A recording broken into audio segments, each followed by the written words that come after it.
So, good evening, everyone. Am I audible? Yes, sir. तो आज हम लोग फिजिक्स के ऊपर डिस्कस करने वाले हैं, बेसिक फिजिक्स अंडरस्टैंडिंग है, ठीक है। इसमें कोई भी आपका ये नहीं होगा। अ, ऐसा नहीं है कि किसी क्लास का बाउंडेंस लेके किसी कोर्स के लिए हम कर रहे हैं, ठीक है। ये माइंडसेट रहना चाहिए कि हमको वो सारी चीजें समझना है, ठीक है, कहाँ से क्या हो रहा है।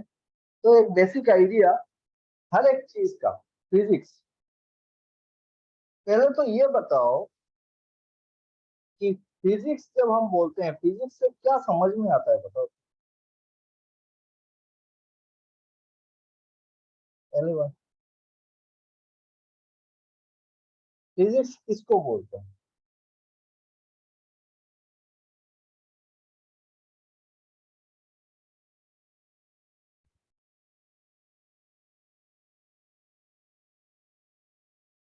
हाँ भाई।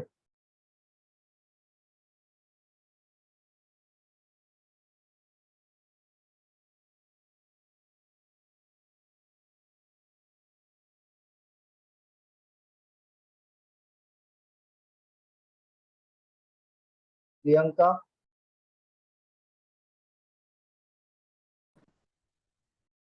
फिजिक्स क्या होता है?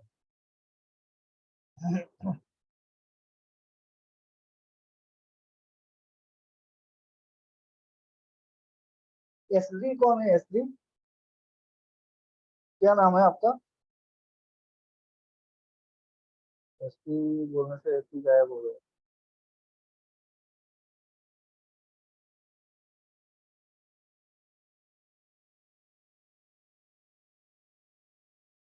चलो ठीक है, शुरू करता हूँ।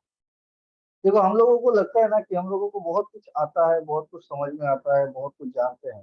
बट एग्जैक्टली अगर बहुत बढ़िया से देखोगे तो हम लोगों को शायद से 0.0000001% या फिर उससे भी ऊपर अगर जीरो लगाते, millions and millions of zeros and then a one and then you are taking a percentage, उतना भी हम लोगों को पता नहीं है इस इसके बारे में, इस यूनिवर्स का हमको तो कुछ भी नहीं पता है ना। हम लोग इस यूनिवर्स में है और इसके बारे में हम लोग बहुत कम जानते हैं।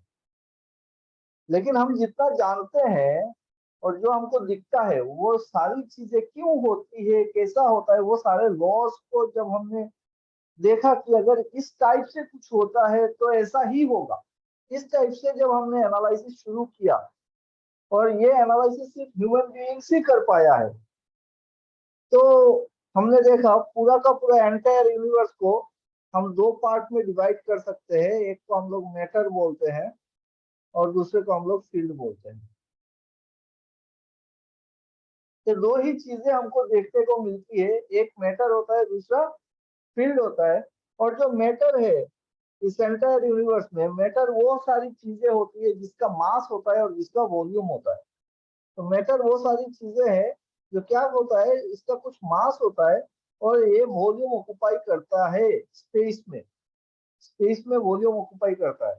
तो हम बोलते हैं कि भाई ये जो मैटर है ना, इसको हम लोग कुछ फेजेस, मैटर के कुछ फेजेस होते हैं, और उन फेजेस में हम लोग बोलते हैं सॉलिड, लिक्विड एंड गैसियस। ये तीन फेज हमको हर रोज देखने को मिलती है अपने चारों तरफ। उसके अलावा दो और फेजेस के बारे में बात होती है, एक होता है प्लाज्मा और दूसरा होता है बोस आइंस्टाइन कंडेंसेट। तो टोटल 5 फेजेस अभी तक हम लोगों को ह्यूमन बीइंग्स को नोन है। इसके अलावा अगर हम मैटर को छोड़ के कुछ बात करते हैं तो फिर वो होता है हमारा फील्ड। और फील्ड में हमको इलेक्ट्रोमैग्नेटिक फील्ड देखने को मिलती है। इलेक्ट्रोमैग्नेटिक फील्ड जो हमारे चारों तरफ फैला हुआ है, electromagnetic field, electrical field and magnetic field. इसके अलावा हम लोगों को देखने को मिलती है ग्रेविटी फील्ड। ये ग्रेविटी हर एक चीज में होती है, ग्रेविटी कोई भी मैटर है तो उसका एक ग्रेविटी रहेगा। कोई भी मैटर है, इस दुनिया का कोई भी छोटा से छोटा पार्टिकल हो, बड़ा से बड़ा पार्टिकल हो, उसका अपना खुद का एक ग्रेविटी फील्ड है। और जो ग्रेविटेशनल फील्ड होता है वो एक फोर्स अप्लाई करता है। फील्ड है तो फिर क्या होता है, उसके चारों तरफ फील्ड है। फील्ड है मतलब उसका इंटेंसिटी है कहीं पे फोर्स लगाने का। फोर्स लगाने का इसमें क्या है, कैपेसिटी है। तो जो फोर्स लगाने का कैपेसिटी होता है ना किसी भी एक पॉइंट पे, उसी को हम लोग इंटेंसिटी बोलते हैं। सो ग्रेविटी फील्ड हो या फिर इलेक्ट्रिक फील्ड हो या फिर मैग्नेटिक फील्ड हो, हाँ तो फील्ड जब भी बोलोगे तो उसके साथ एक टर्म जुड़ जाता है जिसको हम बोलते हैं इंटेंसिटी। इंटेंसिटी बोलते हैं कि भाई किसी भी पॉइंट पे ना, स्पेस में किसी भी पॉइंट पे वो कितना फोर्स लगा सकता है, उसी को हम बोलते हैं इंटेंसिटी। तो ग्रेविटी जो हम बोल रहे हैं वो हर एक चीज का अपना खुद का एक ग्रेविटेशनल फील्ड है, और वो ग्रेविटी फील्ड भी फोर्स लगा रही है। अगर हम इलेक्ट्रिक फील्ड बोलते हैं, इसका मतलब हम चार्ज की बात करते हैं, और चार्ज जहां पे होता है, ये हो गया मैटर। मैटर मतलब मैटर अगर है तो उसके चारों तरफ एक फील्ड है। और मैं क्या बोल रहा हूं कि अगर एक चार्ज है किसी भी टाइप का एक चार्ज यहाँ पे अगर है, प्लस क्यू चार्ज हो या फिर माइनस क्यू चार्ज हो, तब भी उसके चारों तरफ क्या होता है, उसका एक फील्ड होता है। और वो फील्ड अगर है तो फिर हमको पता है क्या होगा, वो फोर्स लगा सकता है स्पेस में किसी भी चीज के ऊपर।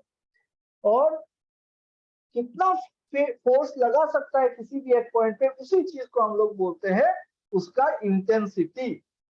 तो अगर फील्ड है तो उसका इंटेंसिटी होगा। फील्ड क्या है, फोर्स कितना लगा सकता है उस रीजन पे। तो उस पूरा का पूरा जहां पे वो इंफ्लुएंस डालता है, जहां पे क्या करता है, अपना इंफ्लुएंस डालता है, उसको उसका फील्ड कहा जाता है। तो फील्ड एग्जिस्ट करता है यूनिवर्स पे, जो हमको खुली आंख से दिखता नहीं है, बट हम लोग उसको एक्सपीरियंस कर सकते हैं, फील कर सकते हैं उस फोर्स। सिमिलरली अगर कहीं पे कोई मैग्नेट मैग्नेट रखा हुआ है, अगर एक मैग्नेट रखा हुआ है, तब भी हम क्या देखते हैं कि उसके चारों तरफ कुछ फील्ड होते हैं, और वो फील्ड मैग्नेटिक मटेरियल के ऊपर या फिर दूसरे मैग्नेट के ऊपर क्या करता है, फोर्स लगा सकता है। तो फील्ड क्या हो गया, फोर्स लगाने की क्षमता, मतलब कितना फोर्स लगा सकता है उसके चारों तरफ, जहां तक वो फोर्स लगा सकता है वो उसका फील्ड हो गया। अब ये तीन फील्ड मैं डिस्कस कर रहा हूँ। एक को मैं बोल रहा हूँ ग्रेविटी फील्ड, ग्रेविटी या फिर ग्रेविटेशनल फील्ड बोल दो। एक को मैं बोल रहा हूँ इलेक्ट्रिक फील्ड, इलेक्ट्रिक फील्ड या फिर इलेक्ट्रोस्टैटिक फील्ड बोल दो। और एक मैं बोल रहा हूँ मैग्नेटिक फील्ड,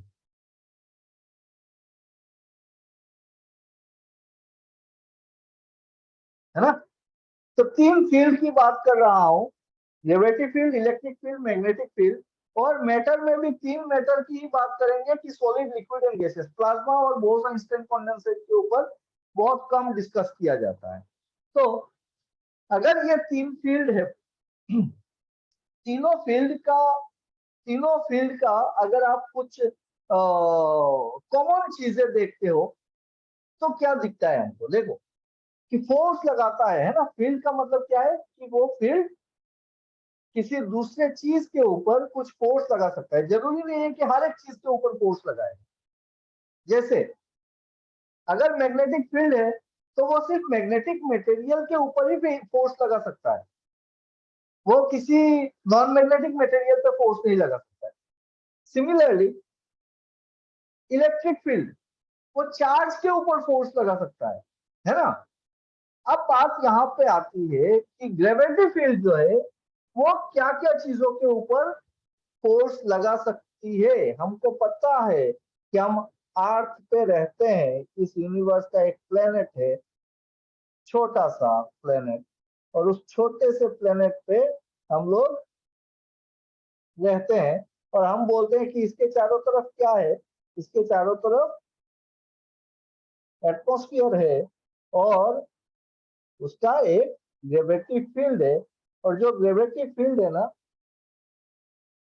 वो काफी दूर तक फैला हुआ है, अर्थ का ग्रेविटी फील्ड। और इसी ग्रेविटी फील्ड के कारण बाकी जो स्टार्स है या फिर प्लेनेट है सब एक दूसरे को क्या करती है, अट्रैक्ट करके रखती है।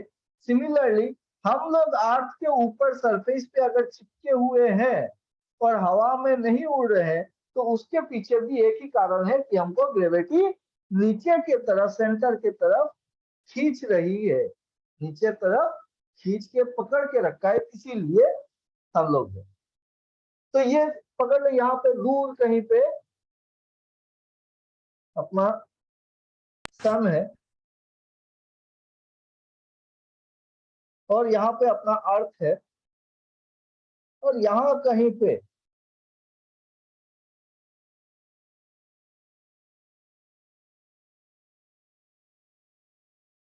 यहाँ कहीं पे अपना मून है। इसका कलर चेंज, यहाँ कहीं पे हमारा मून है ना, ये रहा अपना मून, ये रहा सन, और ये अपना। अब हर एक चीज का अपना अपना ग्रेविटी फील्ड है, एक दूसरे को खींच रहा है कि नहीं। मून का भी अपना ग्रेविटी फील्ड है। अभी कल हमारा सैटेलाइट पहुंच जाएगा, पता है सबको। Yes sir. कौन सा? चंद्रयान। चंद्रयान। कितना नंबर? चंद्रयान। चंद्रयान चंद्रयान 3। 3 कितना तारीख को लॉन्च हुआ था?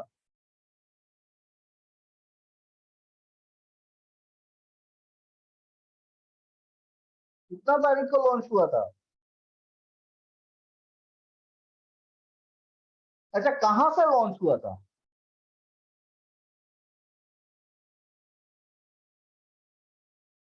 भाई तुम लोग तैयारी कर रहे हो? हम्म? ये तो रिसेंट घटना है ना भाई, जुलाई 14 में, है जुलाई ना? 14 आंध्र 14 प्रदेश। जुलाई को। और स्पेस स्टेशन कहां से लॉन्च हुआ? एनीवन? दिक्कत है, बहुत दिक्कत।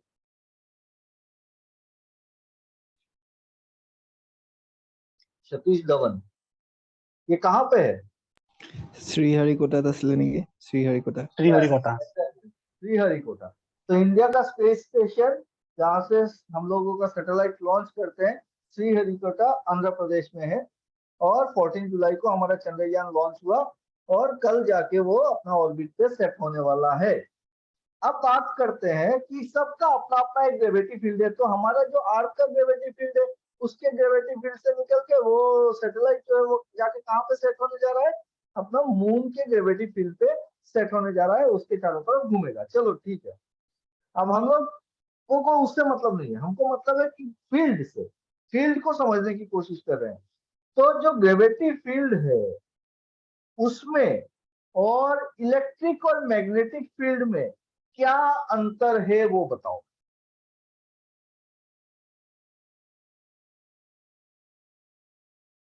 सबसे बड़ा डिफरेंस कहां पे दिखता है ग्रेविटी फील्ड में और इलेक्ट्रिक मैग्नेटिक फील्ड?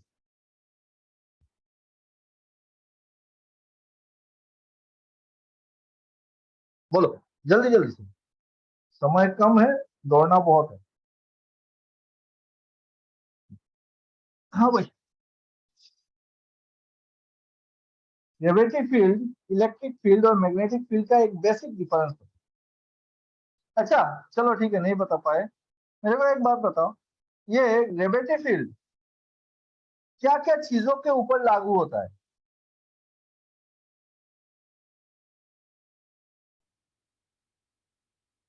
हम्म? मैं अगर आपको ऑप्शन दो, टेरेस्टेरियल बॉडीज, ऑप्शन देता हूं, टेरेस्टेरियल बॉडीज,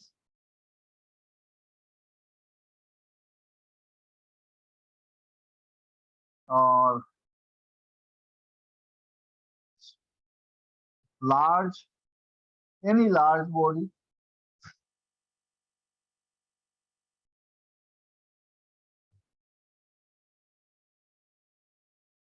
all matter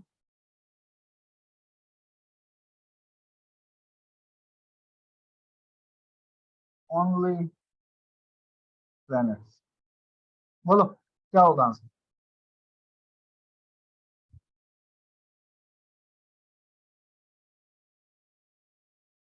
हाँ भाई, ग्रेविटी फील्ड कहाँ पे लागू होता है, या फिर क्या क्या चीजों का ग्रेविटी फील्ड होता है?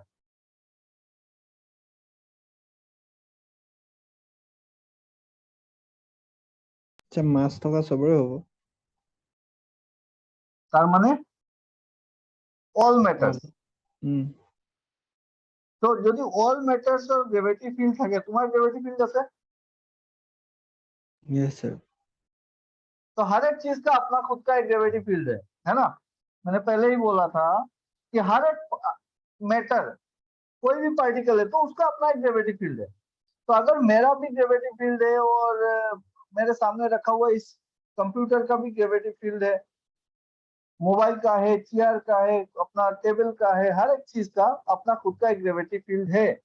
और ग्रेविटी फील्ड और इलेक्ट्रिक एंड मैग्नेटिक फील्ड में क्या डिफरेंस हमको देखने को मिलता है कि gravity field is always attractive, it never ripple, it never ripple. ये कभी रिपल्शन या फिर रिपेल नहीं करता है, ये हमेशा क्या करता है, अट्रैक्ट करता है। बेसिक डिफरेंस है। इलेक्ट्रिक फील्ड में same charge, same polarity charge repel each other, magnetic field में same pole repel each other, लेकिन ग्रेविटी फील्ड में क्या होता है, अट्रैक्शन होता है। ऑलवेज ऑलवेज अट्रैक्ट, है कि नहीं? क्या ग्रेविटी फील्ड रिपेल करता है किसी चीज को? नहीं करता है। No. तो अगर ऐसा है तो मैं बैठा हुआ हूं कुर्सी पे और जो मेरे सामने का टेबल है, वो टेबल, उसके ऊपर रखा हुआ है ये लैपटॉप या कंप्यूटर जो भी बोलो, तो हर एक चीज एक दूसरे को अट्रैक्ट कर रहा है। यहाँ पे मैं बैठा हुआ हूँ, मैं भी इसको अट्रैक्ट कर रहा हूँ। तो सारी चीजें अगर अट्रैक्ट कर रहा है तो फिर सब क्या हो जाना चाहिए था, एक दूसरे के ऊपर आके सट जाना चाहिए, लग जाना चाहिए, है कि नहीं? अरे बोलो, लग Yes sir. जाना चाहिए कि नहीं लग जाना चाहिए? अगर ग्रेविटी फील्ड सबका है और ग्रेविटी फील्ड अगर अट्रैक्ट ही करता है तो हर एक चीज एक दूसरे को अट्रैक्ट कर रहा होगा, तो हर एक चीज एक दूसरे के साथ सट जाना चाहिए आके भाई। फिर ऐसा क्यों नहीं होता है? फिर ऐसा क्यों नहीं होता है भाई?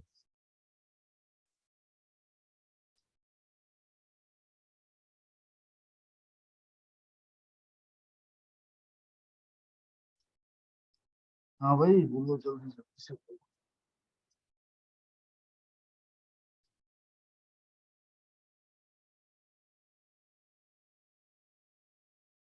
अगर अट्रैक्ट ही कर रहा है तो लग जाना चाहिए ना, क्यों नहीं?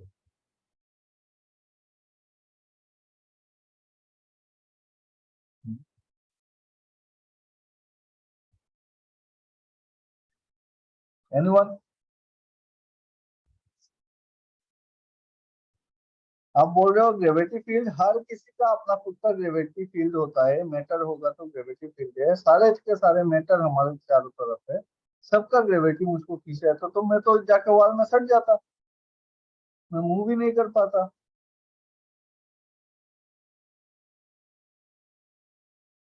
एनीवन?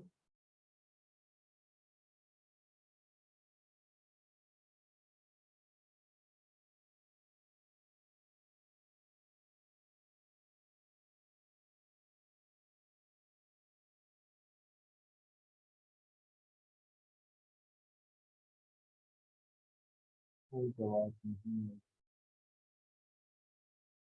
देखो, अगर दो बॉडी है, पकड़ लो, इसका मास है m1, इसका मास है m2, तो इन दोनों के बीच में जो ग्रेविटी फोर्स लगने वाली है,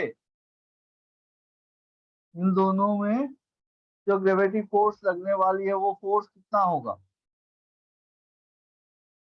What will be the force?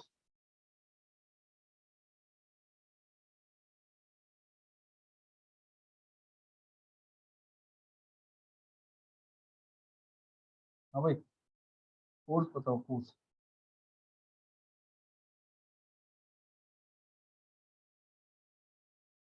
Gravitation field का फॉर्मूला क्या होता है? G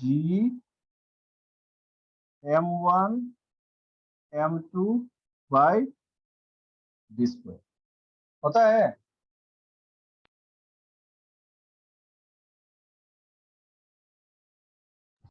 हाँ sir.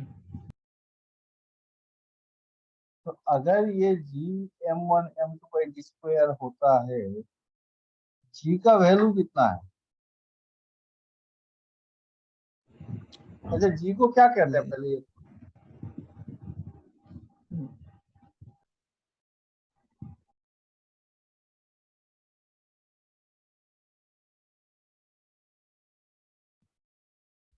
G is called gravitational gravitational constant, gravitational constant, ठीक है? G को कहते हैं gravitational constant।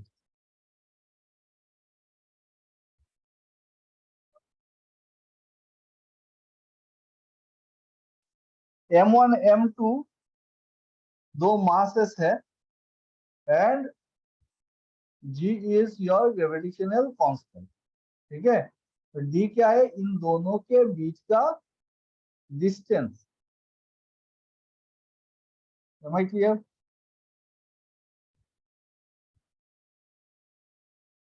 Yes sir. तो ये जो G का वैल्यू होता है ना, the value of G is 6.6 into 10 to the power of -11 metre cube पर kg पर सेकेंड स्क्वायर, ये होता है जी। तो कितना है? 10 टू द पावर ऑफ कितना है? -11 है। इसीलिए आपका -11। आपका मास कितना होगा? पकड़ लो आपका, वैसे अगर होगा। मैं, हाँ, 60 और 70 kg। बोलो। Yes sir. ह्यूमन बीइंग है तो नॉर्मल एवरेज 70। तो 70। 70 kg ये इसका मास होगा क्या?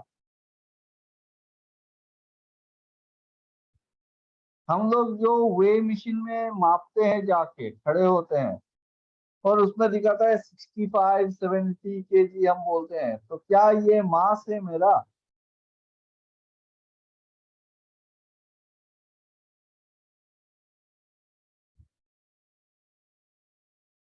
हम्म? ये वेट है, ये वेट है ना। 70 kg जो दिखाता है वो क्या है? वेट है। तो ये वेट वेट और मास में क्या अंतर है?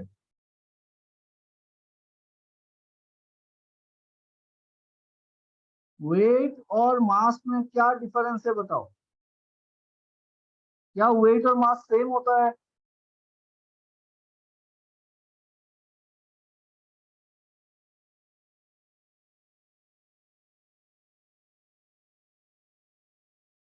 अरे बाबा, weight is equal to mass into acceleration due to gravity. Gravity. Gravity. मतलब वेट क्या हो गया? Weight is force due to gravity. समझ में आ रहा है बात? Yes sir. वेट क्या हो गया? वेट हो गया मेरा जितना मास है उसके ऊपर जो मेरा ग्रेविटी फील्ड फोर्स लगा रहा है, वो वही होता है मेरा वेट, जो हमको स्केल में दिखता है। इसीलिए वेट चेंज हो जाता है। अगर आप यहाँ धरती से चले जाओ मून पे, तो आपका वेट क्या हो जाएगा? 1/6 हो जाएगा, ठीक है? आपका वेट, पकड़ लो, आपका अगर वेट यहाँ पे 60 kg है, 60 kg अगर मैं बोलता हूँ कि वेट है तो मून पे कितना होगा, 10 केजी दिखाएगा, 1/6। Are you getting my point? क्योंकि मून का Yes, ग्रेविटी sir. 1/6 है हमारे ग्रेविटी से, अर्थ के ग्रेविटी से। अब बात यहाँ पे है, इसको तो चलो इसको और एक्सप्लेन करेंगे कि फोर्स होता है, वेट होता है फोर्स। अब वेट को भी केजी बोल रहे हो और मास को भी केजी बोल रहे हो, ऐसे कैसे भाई? एग्जैक्टली वेट को केजी नहीं बोलते हैं, वेट को बोलते हैं केजी फोर्स। KGF. ठीक है, फोर्स बोला जाता है इसको। तो वेट अगर 70 केजी है और अप्रोक्सीमेट वैल्यू ऑफ जी अगर 10 के 10 मीटर पर सेकंड स्क्वायर है ना, 9.8 होता है ना, मैं 10 लेता हूं तो मेरा मास हो जाता है 7 केजी का। तो 7 केजी मास अप्रोक्सीमेटली ये 70 केजी का वेट दिखा रहा है मुझे। समझ में आ रहा है बात मेरी? अब पकड़ हाँ लो, सर. ये अगर 70 केजी है और मेरे पास में रखा हुआ टेबल जो होगा वो अगर 10-15 केजी का भी है, 20 केजी का है, तो कितना प्रोडक्ट बनेगा भाई यहाँ? पकड़ लो दो इंसान है 70-70 का, तभी कितना बनेगा? यहाँ पे कितना है, 10⁻⁻11 है, divided by the D square. चलो ठीक है, डिस्टेंस को भूल जाओ, 1 मीटर 1 सेंटीमीटर का ही पकड़ लो, खत्म करो इसको। लेकिन 10⁻⁻11 है ना यहाँ पे, तो ये जो हाँ फोर्स सर. होगा ये बहुत कम होगा. छोटा फोर्स हो जाएगा। इसीलिए ग्रेविटी फील्ड इफेक्टिव होता है जब मास जो है ना वो बहुत बड़ा साइज का मास, अर्थ और सन के प्लेनेटरी मोशंस में, टेरेस्ट्रियल बॉडीज में जहां पे बहुत बड़ा मास है वहां पे हमको उसका ग्रेविटी फील्ड का इंफ्लुएंस देखने को मिलता है। लेकिन हमारे चारों तरफ जो पार्टिकल्स या फिर मैटर्स है उसमें वो ग्रेविटी फील्ड का इफेक्ट हमको नहीं दिखता है। बट है, नहीं है ऐसा नहीं है। समझ में आया बात? एंड एंड यहाँ पे ये चीज क्लियर रहे कि जब मैंने यहाँ पे बोला आपको कि इतना फोर्स इन बिटवीन, कि अर्थ एंड सन के बीच का फोर्स, क्या बोला था? अर्थ एंड सन के बीच का फोर्स कैसे होगा? F is equal to G m1 m2 by T square. तो एक चीज दिमाग में एकदम सटा लेना आज से कि भाई बीच में कहीं पे कोई फोर्स नहीं लगता है। हम लोग बोलते हैं, बोलने में बोल देते हैं क्या कि अर्थ और सन के बीच का फोर्स या फिर ये बॉडी और उस बॉडी के बीच में इतना फोर्स है, तो बीच में कहीं पे कोई फोर्स नहीं लगा सकता है। फोर्स उस पार्टिकल के ऊपर होगा, उस मैटर के ऊपर होगा। समझ में आ रहा है? तो हम ये बोल सकते हैं कि भाई अर्थ के वजह से earth is exerting some force on sun, या फिर हम बोले तो sun is exerting force on earth, है ना? अभी पकड़ लो सन का मास और अर्थ का mass. Mass of earth is m1, mass of sun is m2। कौन ज्यादा होगा? Definitely mass of sun is much greater than your mass of earth. हम्म, बोलो। तो कौन किस पे ज्यादा फोर्स लगाएगा? सन अर्थ पे ज्यादा फोर्स लगाएगा या अर्थ सन पे ज्यादा फोर्स लगाएगा?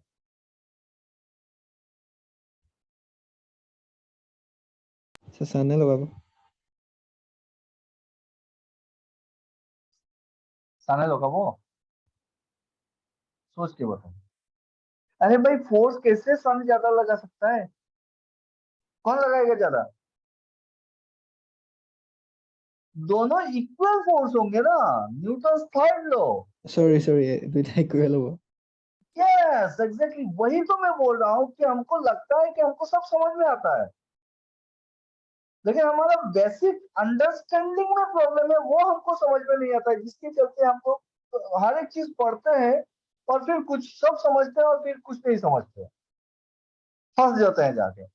तो भाई फोर्स जब लगेगा कहीं पे भी, तो अगर दो पार्टिकल है जो एक दूसरे के ऊपर फोर्स लगा रहा है तो वो फोर्स कितना होगा? वो इक्वल होगा। सन अर्थ पे जितना फोर्स लगाएगा अर्थ भी सन पे उतना ही फोर्स लगा रहा होगा, क्योंकि F is equal to m1 into m2 by D square, इतना ही फोर्स होता है।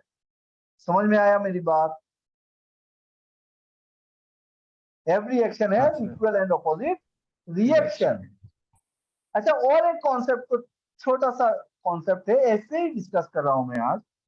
तो और एक कॉन्सेप्ट होता है कि भाई every action has equal and opposite reaction. तो अगर मेरा एक्शन इधर है, F1 लगा, एंड इक्वल एंड ऑपोजिट अगर रिएक्शन हो जाता है भाई, रिएक्शन FR में बोल रहा हूं, तो F1 का रिएक्शन FR है और दोनों इक्वल एंड ऑपोजिट है, तब तो ये बॉडी जो है ना, वो तो हमेशा रेस्ट पे ही रहना चाहिए, इक्विलिब्रियम पे ही रहेगा।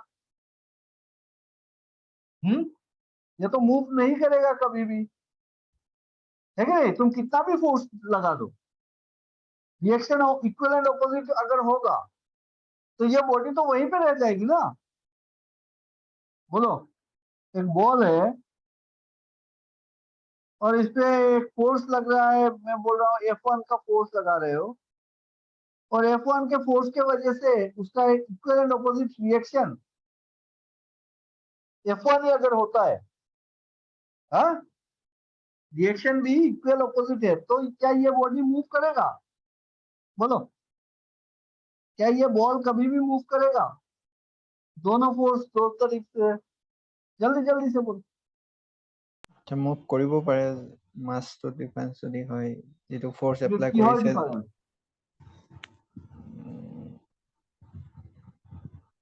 भाई जब तक फोर्स का डिफरेंसेस नहीं आएगा, चारों तरफ से फोर्स अगर बैलेंस है, तो कोई भी बॉडी अपनी जगह से हिलेगा क्या?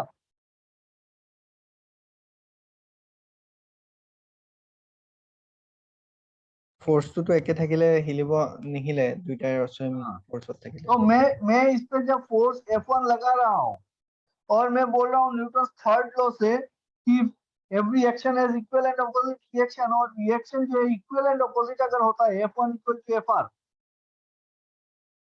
तब तो ये मूव करने का सवाल ही नहीं उठता है भाई। फिर क्या है फंडा?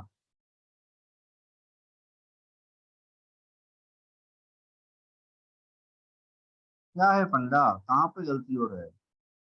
न्यूटन थर्ड लॉ तो ठीक है ना, इक्वल एंड ऑपोजिट होता है ना। ऐसे हाँ होता है, तो F1 इक्वल टू FR होगा, इक्वल एंड ऑपोजिट, तो फिर बॉडी कैसे मूव कर सकती है?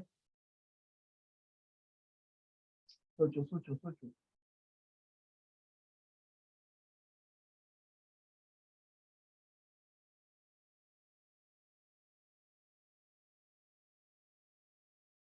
भाई एक्शन एंड रिएक्शन दोनों क्या सेम बॉडी पे अप्लाई कर होता है क्या?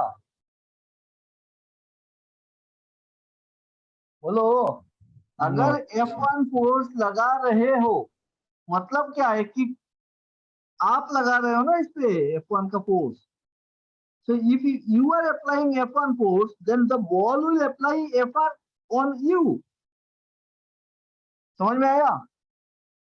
एक हाँ बॉल है मेरा स्मॉल m1, एक बॉल है मेरा स्मॉल m2, और दोनों का कोलिशन होता है, m1 फोर्स अप्लाई करता है कितना, F1 फोर्स अप्लाई करता है, तो उसका F1 का रिएक्शन, ये F1 M1 ने F1 M2 पे लगाया, तो उसका रिएक्शन कहां से आएगा? रिएक्शन आएगा M2 से M1 के ऊपर। समझ में आया?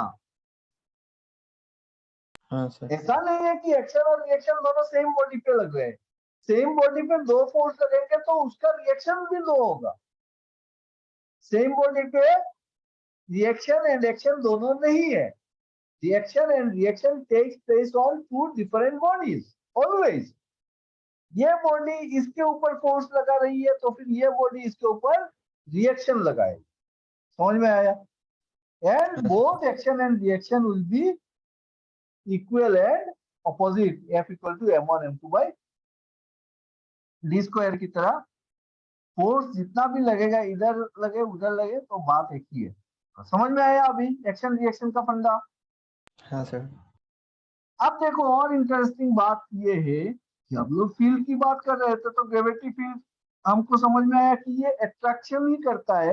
हर एक चीज का ग्रेविटी फील्ड होता है, हर एक चीज एक दूसरे को अट्रैक्ट कर रही है।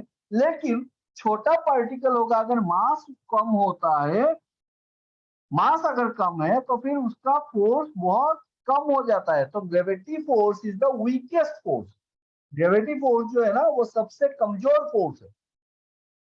टोटल 4 तरीके का फोर्स हम डिवाइड करते हैं, 4 तरीके का फोर्स हम लिखते हैं। एक को बोला जाता है strong nuclear force, strong nuclear force. दूसरा होता है वीक न्यूक्लियर फोर्स। तीसरा होता है इलेक्ट्रोमैग्नेटिक फोर्स। और चौथा होता है आपका ग्रेविटी फोर्स। तो ये 4 कैटेगरी का फोर्स होता है इस यूनिवर्स में। जहां कहीं पे भी जो भी टाइप का फोर्स लग रहा है ना, हर एक फोर्स को आप इन 4 कैटेगरी में ही अल्टीमेटली डाल सकते हो। ठीक है, electromagnetic, weak nuclear, strong nuclear and gravity force. उसमें से जो ग्रेविटी फोर्स है वो वीकेस्ट फोर्स है। अगर मैं इनको असेंडिंग ऑर्डर में सजाऊं तो फिर ग्रेविटी फोर्स सबसे वीक होगा, उससे के ज्यादा आपका वीक न्यूक्लियर फोर्स, उससे बड़ा फोर्स हम बोलेंगे इलेक्ट्रोमैग्नेटिक फोर्स, और उससे बड़ा अगर कोई फोर्स है तो फिर वो है स्ट्रॉन्ग न्यूक्लियर फोर्स, जो न्यूक्लियस में हमको देखने को मिलता है, प्रोटॉन में। तो ये ओके। चारों फोर्स कैटेगरी ऑफ फोर्सेस है, जिसमें से ग्रेविटी फोर्स सबसे वीकेस्ट फोर्स ग्रेविटी फोर्स है। 10⁻⁻11 उसका कांस्टेंट से मल्टीप्लाई हो रहा है। चलो ठीक है। अब इनमें और सिमिलरिटीज अगर हम देखते हैं, तो जैसे मैं अगर फोर्स को लिखता हूं ना, ग्रेविटी फोर्स को हमने लिखा F equal to G m1 m2 by D square. Similarly अगर आप चार्ज के बीच का फोर्स लिखते हो तो क्या लिखते हो बोलो?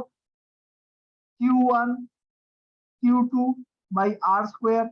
यहाँ पे एक चार्ज है Q1, एक चार्ज है Q2। अब एक चार्ज दूसरे चार्ज के ऊपर अगर फोर्स लगा रहा है, हम क्या बोलेंगे? अभी force between the two charges नहीं, Q1 Q2 के ऊपर कितना चार्ज फोर्स लगा रहा है, और Q2 Q1 के ऊपर कितना फोर्स लगा रहा है। इस तरीके से देखेंगे। इससे क्या होगा ना, आपको समझने में काफी मदद मिलेगी। बिटवीन बोल देने से बड़ा दिक्कत हो जाता है कि कौन किसके ऊपर कितना चार्ज फोर्स लगा रहा है। और अगर Q1 F1 फोर्स लगाता है तो Q2 भी Q1 के ऊपर F1 फोर्स ही लगाएगा। एक एक्शन होगा तो दूसरा रिएक्शन हम बोलेंगे।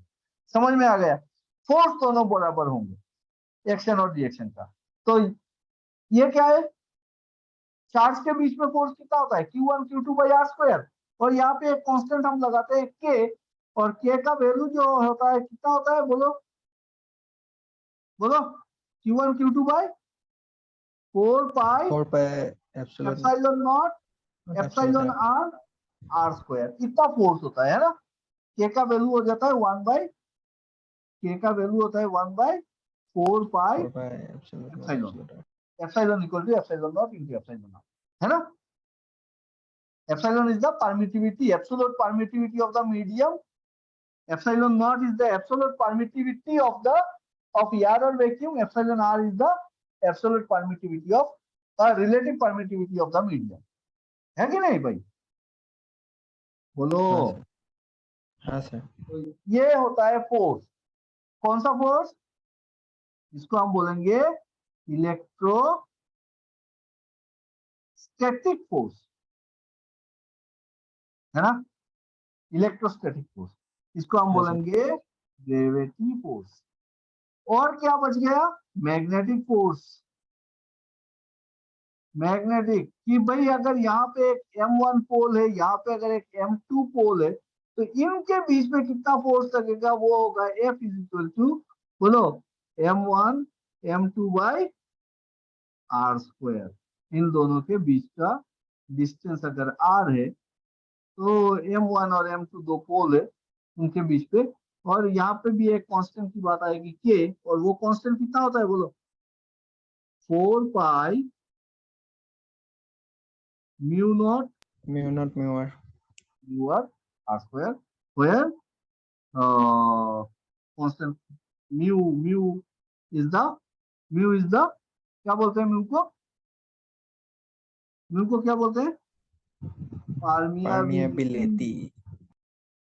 Permeability of the absolute permeability, absolute permeability of the medium, जहां पे वो दोनों चार्ज रखा हुआ है वो। और म्यू होता है आपका mu naught into mu R, है ना, 4 pi into 4 pi into 10⁻⁻7 henry per metre, ये होता है इसका वैल्यू म्यू नॉट का, है ना। एब्सोल्यूट परमिएबिलिटी ऑफ एयर और वैक्यूम, ये होता है। क्या ये तीनों फोर्स मुझको मोटा मोटी सेम टाइप के, सिमिलर टाइप के दिख रहे हैं? ग्रेविटी फोर्स बोलो, इलेक्ट्रोस्टैटिक फोर्स बोलो, मैग्नेटिक फोर्स बोलो। ग्रेविटी फोर्स किसने दिया था? न्यूटन ने। तो इसको बोला जाता है Newton law, formula Newton. Electrostatic force कहाँ किसका दान है? तो हमारे कूलॉम साहब का दान है ना। तो हाँ कूलॉम सर। लॉ से मिला। मैग्नेटिक फोर्स, ये भी कूलॉम का है, ठीक है।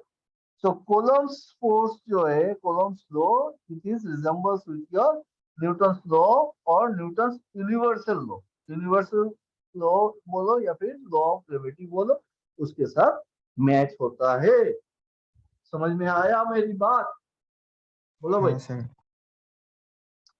तो देखो कितना सारा चीजें हमने देख लिया यहाँ पे कि यूनिवर्स के बारे में फिजिक्स शुरू किया था। फिजिक्स मतलब हम फिजिकल वर्ल्ड को देखते हैं और उसके बिहेवियर को हम लोग स्टडी करते हैं और एक्सपेरिमेंट कर करके हम लोग सिमिलरिटीज निकालते हैं कि भाई इसके साथ ये होता है तो क्या होता है, वो सारी बातें। और ये सारी बातें जो है ना वो हम लोग करते हैं दो चीजों के ऊपर, एक होता है मैटर, दूसरा होता है फील्ड। उतना ही हमको अभी तक पता है इस एंटायर यूनिवर्स का, अगर हम बात कर रहे हैं जितना भी हम स्टडी करते हैं। तो इलेक्ट्रोमैग्नेटिक फील्ड होता है, ग्रेविटी फील्ड होता है। इलेक्ट्रोमैग्नेटिक फील्ड मतलब इलेक्ट्रिक फील्ड या फिर मैग्नेटिक फील्ड। ग्रेविटी फील्ड तो ग्रेविटी है, मास के ऊपर डिपेंड करता है। और मैटर जो होता है वो मास और वॉल्यूम को ऑक्युपाई करता है स्पेस पे, लेकिन फील्ड कोई मास या वॉल्यूम ऑक्युपाई नहीं करता है। तीनों फील्ड में से हमने देखा ग्रेविटी एट्रैक्टिव फोर्स होता है, ये हर एक चीज को अट्रैक्ट करता है।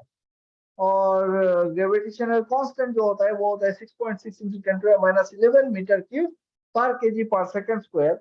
अब बोलोगे सर ये वाला यूनिट कैसे याद रखे? इसको याद रखना इतना मुश्किल नहीं है, क्योंकि यहाँ इसी फॉर्मूला से अगर मैं लिख दूं जी इज इक्वल टू, कितना लिख सकते हैं? F force into D square divided by m1 m2, है ना। तो हम्म। D is in metre.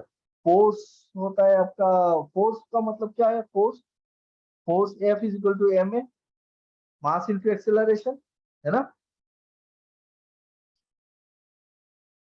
Yes sir.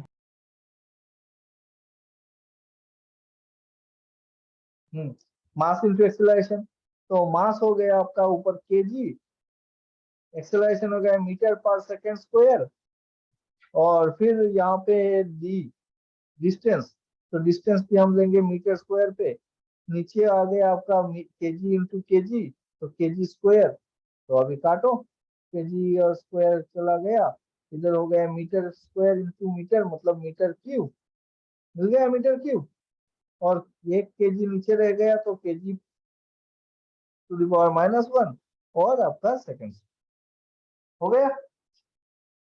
हाँ सर। निकाल सकते हैं जी का यूनिट, अगर निकालना पड़ गया तो हम लोग आराम से निकाल सकते हैं, डायमेंशन भी निकाल सकते हैं। Am I clear? Yes sir.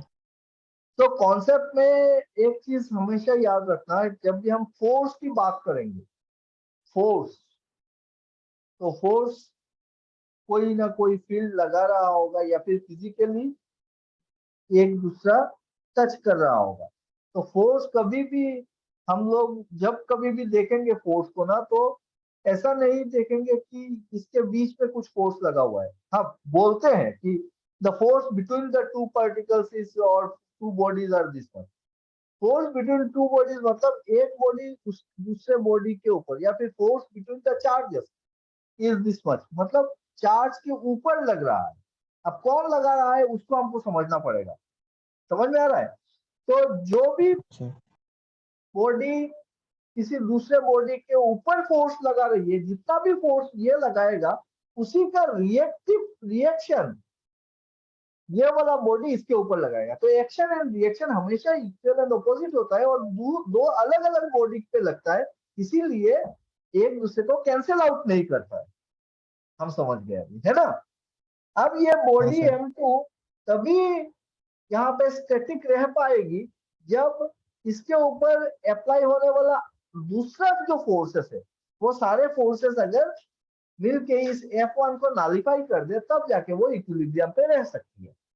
और फोर्स बैलेंस को अगर चारों तरफ से उसका फोर्स बैलेंस है और वो इक्विलिब्रियम पे है, इसको मैकेनिकल इक्विलिब्रियम या फिर प्रेशर इक्विलिब्रियम बोला जाता है ना? मैकेनिकल इक्विलिब्रियम या प्रेशर इक्विलिब्रियम बोलेंगे कि चारों तरफ से उसका फोर्स जो है वो बराबर लग रहा है इसके ऊपर।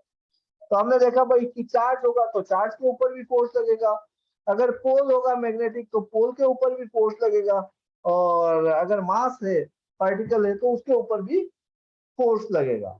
और जब हम चार्जेस की बात करेंगे, Q1 Q2 चार्जेस, है ना? तो चार्जेस एक दूसरे पे फोर्स लगाता है, वो अपने फील्ड के इंटरेक्शन से ही लगाता है। और जब कभी फील्ड बोलेंगे तो फील्ड का इंटेंसिटी हमारे सामने आएगा। तो पकड़ लो, अगर मैं सिर्फ जानने के लिए, समझने के लिए, ये अगर Q1 एक चार्ज होता है तो उसके चारों तरफ उसका अपना एक फील्ड है, और ये 3 डाइमेंशनल स्पेस में है, तो इसका किसी भी एक पॉइंट पे कहीं पे भी कितना फोर्स लगाने का इसकी क्षमता है उसी को इंटेंसिटी हम बोलते हैं। तो इंटेंसिटी मतलब क्या है कि force on unit positive charge. तो इंटेंसिटी अलग कुछ नहीं है, इंटेंसिटी फोर्स ही होता है यूनिट चार्ज के ऊपर। ये Q1 कितना फोर्स लगा सकता है, कोई भी एक टेस्ट चार्ज हम ले लेंगे। टेस्ट चार्ज पकड़ लो, Q amount of charge, Q coulomb charge हमने ले लिया, और यहाँ पे हमने सेट किया Q को, और उसी टेस्ट चार्ज के ऊपर पकड़ लो इसने फोर्स लगाया कितना, ये हमको पता है, हम कैलकुलेट करके निकाल सकते हैं कि Q1 into Q by 4 pi epsilon R square, इतना फोर्स ये लगाएगा। तो हम बोलेंगे कि इंटेंसिटी कितना होगा, intensity will be equal to F by ये test charge F by Q, मतलब यूनिट चार्ज पे कितना फोर्स ये लगा सकता है वो हम निकाल सकते हैं Q1 by 4 pi epsilon R square, इस फॉर्मूला से निकाल सकते हैं इंटेंसिटी। किसी भी एक पॉइंट चार्ज के वजह से उसके चारों तरफ फील्ड में कहीं पे भी कितना इंटेंसिटी है उसका निकाल सकते हैं कि नहीं निकाल सकते, बोलो? हाँ सर। निकाल सकते हैं इजीली, है ना? तो अगर आप इंटेंसिटी निकाल सकते हो तो पोटेंशियल क्या हम निकाल सकते हैं। एक और टर्म आता है कि पोटेंशियल। ये पोटेंशियल क्या होता है? पोटेंशियल होता है एनर्जी, है ना? पोटेंशियल मतलब एनर्जी।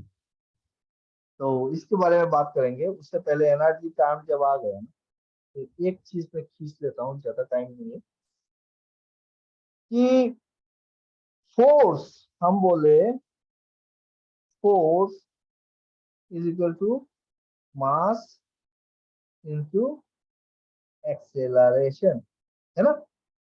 फोर्स हमेशा कितना होता है, मास इंटू एक्सेलरेशन होता है। तो फोर्स अगर mass into F equal to M A होता है, तो हम न्यूटन कौन सा लो, न्यूटन का कौन सा law, F equal to M A, Newton second law of motion, Newton from Newton second law of motion. अच्छा, लॉज ऑफ मोशन में हमको कितना लॉ देखने को मिलता है न्यूटन का?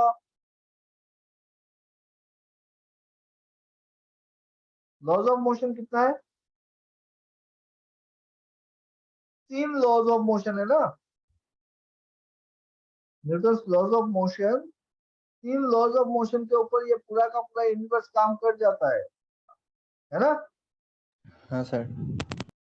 तो एक चीज यहाँ पे आपको याद रखने वाली बात है कि न्यूटन लॉज तब तक वैलिड है जब तक आपका जो जो सिस्टम के बारे में आप बात कर रहे हो, उस सिस्टम का, इस पार्टिकल का स्पीड जो है वो एज कंपेयर टू लाइट बहुत कम है। Speed must be slow. समझ में आया? अगर हाँ सर। अगर as compare to light, light का वेलोसिटी c है ना, अगर लाइट के से बहुत कम है ना हमारा वेलोसिटी लाइट के स्पीड से, तब जाके ये वैलिड है। Can anyone tell me what is the speed of light? Speed of light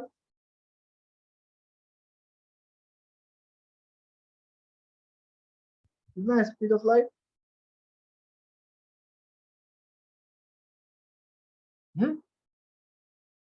3 into 10 to the power of 8 metre per second, है ना।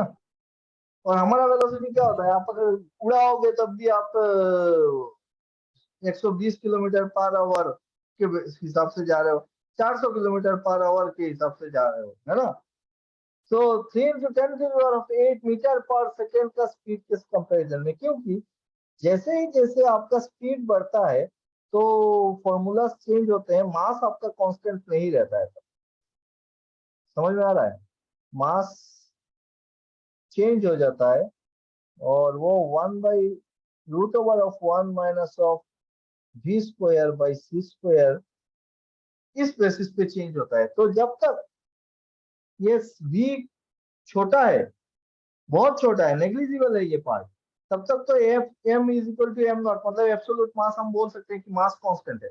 लेकिन अगर ये सी स्क्वायर के करीब में आ गया, तो सी के करीब में आ गया वेलोसिटी, तो सी स्क्वायर बाई सी स्क्वायर मतलब 1, और ये हो जाएगा एम नॉट बाई 0। मतलब मास क्या हो जा रहा है? मास बढ़ रहा है, इनफाइनाइट हो जा रहा है। तो जैसे जैसे कोई भी पार्टिकल का स्पीड बढ़ रहा है, approaching towards the speed of your speed of light, उसका मास इनफाइनाइट हो जा रहा है। समझ में आ रहा है? सिमिलरली उसका हाँ सर। लेंथ कॉन्ट्रैक्ट हो जाता है, मास बढ़ जाता है। चलो ये अलग बातें हैं, अभी जरूरत नहीं है। बस इतना जानना जरूरी है कि न्यूटन लॉज तब तक वैलिड है जब तक आपका वेलोसिटी जो है ना वो स्पीड ऑफ लाइट से बहुत कम है। हम उससे आगे नहीं सोच पा रहे हैं। और 3 न्यूटन लॉज ऑफ मोशन हमको देखते हैं। फर्स्ट लॉ को क्या लॉ बोला जाता है? Laws of inertia. Law of inertia, कि everybody continues in its state of rest or uniform motion in a straight line unless it is compelled by any external force, external impressed force। जब तक आप बाहर से कोई force नहीं लगाओगे तब तक वो जो सिस्टम है ना वो उसी उसी दिशा में चल रहा होगा, या फिर वो रेस्ट पे ही रहेगा। इसी को बोलते हैं law of inertia. First law को हम बोलते हैं लॉ ऑफ इनर्शिया। और जो लॉ ऑफ इनर्शिया है फर्स्ट लॉ, इस फर्स्ट लॉ से हमको दो चीज देखने को मिलता है, सीखने को मिलता है। और वो है, एक नंबर हमको जान ये समझ में आ गया कि भाई इनर्शिया क्या होता है, तो डेफिनेशन ऑफ इनर्शिया मिल गया। कि इनर्शिया ऑफ मैटर के बारे में हमने जाना कि ये तो होता है, मैटर का एक इनर्शिया होता है, चलने वाला या रुकने वाला, है ना। और क्या मिल गया हमको? डेफिनेशन ऑफ फोर्स मिल गया, डेफिनेशन ऑफ फोर्स। तो न्यूटन फर्स्ट लॉ से इनर्शिया का डेफिनेशन भी मिल गया और डेफिनेशन ऑफ फोर्स मिल गया। समझ में आया? इनर्शिया कितने टाइप का होता है? इनर्शिया का बात कर रहे हैं तो फिर इनर्शिया कितने टाइप का होता है?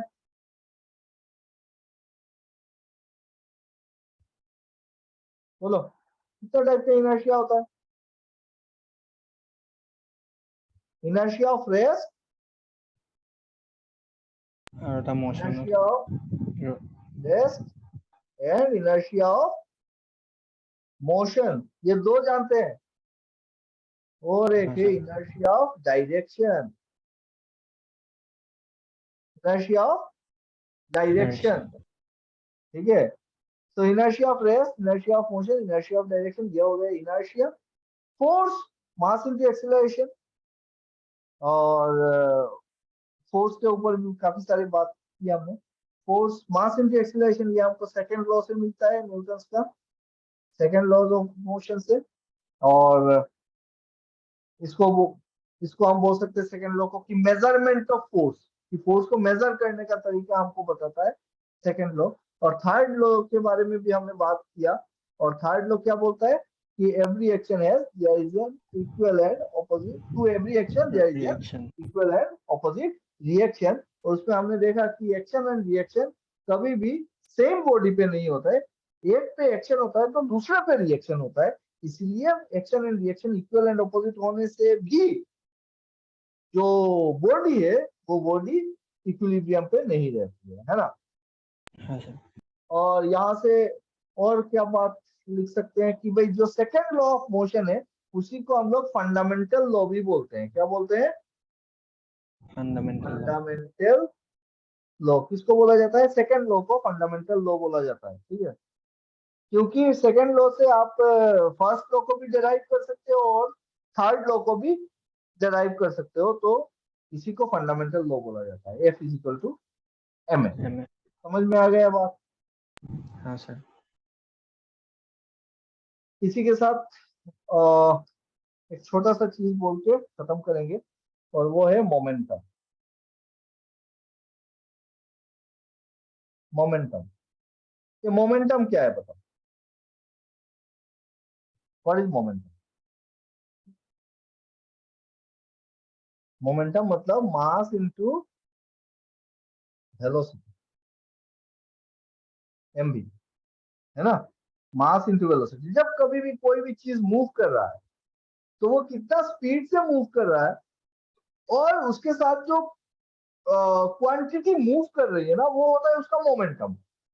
पकड़ लो, एक ही स्पीड में से 10 किलोमीटर पर आवर के स्पीड पे एक साइकिल मूव कर रहा है और एक ट्रक मूव कर रहा है, और दोनों जाके एक वॉल पे मारते हैं बारी बारी से। कौन ज्यादा डैमेज करेगा? ट्रक ज्यादा डैमेज करेगा वॉल को, है ना। इम्पैक्ट कौन ज्यादा देगा? ट्रक देगा। क्यों? क्योंकि उसका मास ज्यादा था। मास ज्यादा दोनों का वेलोसिटी तो बराबर था, मास ज्यादा था। तो मास इनटू वेलोसिटी मतलब मोमेंटम इम्पैक्ट डाल रहा है। इसका मतलब कोई भी चीज जब चलता है तो उसका मोमेंटम चेंज होता है या फिर मोमेंटम मूव कर रहा है, इस टाइप से हम पकड़ सकते हैं। तो इसको बोला जाता है मास इनटू वेलोसिटी। और as per our law of conservation of momentum, linear momentum, ये देखो ये यूनिवर्सल लॉज है ना। यूनिवर्सल लॉज है। और कब तक वैलिड है? जब तक हमारा वो सी से वेलोसिटी बहुत कम है ना। उसके ऊपर जाएंगे तो क्या होगा, उसके बारे में बात नहीं कर रहे। तो law of conservation of linear momentum, जब हम बोलते हैं law of conservation of linear momentum, मतलब आपका टोटल मोमेंटम रिमेन्स कांस्टेंट। कोई भी पार्टिकल, दो पार्टिकल मूव कर रहा है, पकड़ लो, एक है m1 u1 स्पीड से मूव कर रहा है, एक आपका मूव कर रहा है m2 u2 स्पीड से मूव कर रहा है, और दोनों का कोलिशन होता है और फिर उनका स्पीड चेंज होता है दोनों का। अभी जो स्पीड मिलेगा वो m1v1 स्पीड हो गया, इसका m2v2 स्पीड हो गया। तो ये जो टोटल मोमेंटम है ना, before collision and after collision या फिर आफ्टर इम्पैक्ट, दोनों बराबर होगा। Law of conservation of linear momentum, momentum, total momentum remains constant. कब तक वैलिड है? जब तक इसके ऊपर कोई एक्सटर्नल फोर्स अप्लाई नहीं कर रहे हैं, जब तक इस सिस्टम के ऊपर एक्सटर्नल फोर्स नहीं लगा रहे हो, एडिशनल फोर्स नहीं है, तो ये मोमेंटम जो है ना इसका कंजर्व रहेगा। तो टोटल मोमेंटम हम ये बोल सकते हैं कि total momentum of an isolated system, isolated system in a of bodies in a given direction is not altered or remain constant, है ना। इनके बीच में कुछ भी कोलिशन हो, अभी एक सिस्टम, इसको मैं अगर सिस्टम पकड़ता हूं और इसके अंदर आप कितना भी पार्टिकल है और ये एक दूसरे पे फोर्स लगा रहा है, ये एक दूसरे पे फोर्स लगा रहा है, तो इनका टोटल मोमेंटम चेंज नहीं होने वाला है। इनसाइड दैट किसी का वेलोसिटी बढ़ेगा तो किसी का घटेगा, वो सब होता रहेगा। तो this is called law conservation of momentum. और जो एम भी माइनस एम यू, किसी भी एक पार्टिकल का अगर मैं पकड़ रहा हूं कि उसका फाइनल वेलोसिटी वी हो गया, इनिशियल उसका यू था, तो ये हो गया उसका change in momentum, and change in momentum is equal to कितना हो जाएगा, this is equal to your, बोलो, F into T, this is called your impulse. ये इम्पल्स क्या है, देखो हमने सेकंड लॉ में देखा एफ एम ए, या फिर इसको एग्जैक्टली उल्टा उल्टा में कर रहा हूं, क्योंकि मोमेंटम, चेंज इन मोमेंटम होता है एम भी माइनस एम यू, या फिर मैं ऐसा लिखूं F is equal to M A, और F equal to M A होने से ए कितना होता है v minus U by T, final velocity minus initial velocity by total time taken, है ना। तो कितना आ जाएगा, F into T is equal to, ये हो गया आपका M V minus M U, change in momentum is equal to impulse. Impulse मतलब होता है बहुत बड़ा फोर्स बहुत कम टाइम के लिए अगर एक्ट करता है किसी भी चीज पे, जैसे आप बैट से बॉल को हिट कर रहे हो, तो बॉल बहुत स्पीड में आ रहा है और बैट पे जैसे ही हिट हो रहा है वो निकल जा रहा है, तो कांटेक्ट बहुत कम समय के लिए हो रहा है ना, उसको हम क्या बोल रहे हैं, impulse. Got my point everyone? Yes sir, yes sir. Okay चलो, आज के लिए काफी है, काफी सारा ओके सर। फंडामेंटल बातें किया हमने। आई होप आप लोगों को मजा आया होगा, और ये सारी बातें जानना बहुत जरूरी है।